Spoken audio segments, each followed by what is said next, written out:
Here's John MacArthur talking about slavery. It is a little strange that we have such an aversion to slavery because historically there have been abuses.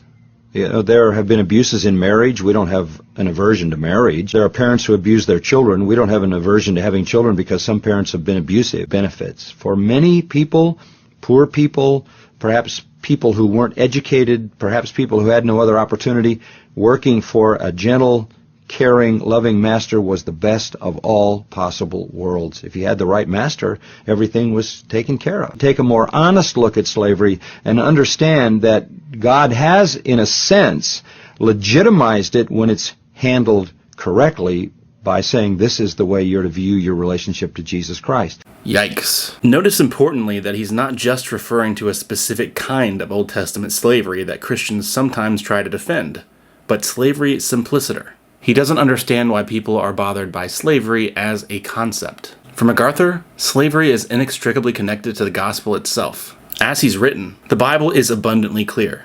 Slavery is the heart of what it means to be a true Christian. Slavery to Christ is not a minor or secondary feature of true discipleship. It is exactly how Jesus himself defined the personal relationship he must have with every true follower. In fact, the fundamental aspects of slavery are the very features of redemption. We are chosen, bought, owned, subject to his will and control, called to account, evaluated, and either chastened or rewarded by him. Those are all essential components of slavery. This leads to an interesting dilemma for Christians. Will you follow MacArthur in believing that there is nothing inherently wrong with exerting your will over people who, oh by the way, you happen to own? And don't try to say that's not the kind of slavery he's talking about.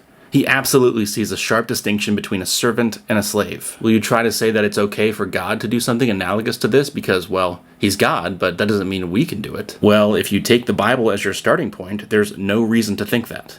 The case that the Bible condemns slavery at any point is terrible. Maybe you could say that this is just a crass analogy that the New Testament authors use to connect with something their audience would understand. But it's strange that a perfect God would use something inherently immoral to describe our relationship with him, isn't it? No matter how you slice it, this creates a perplexing problem for Christians. Sort of like, like a ton of Christian doctrines, which I go over in this video.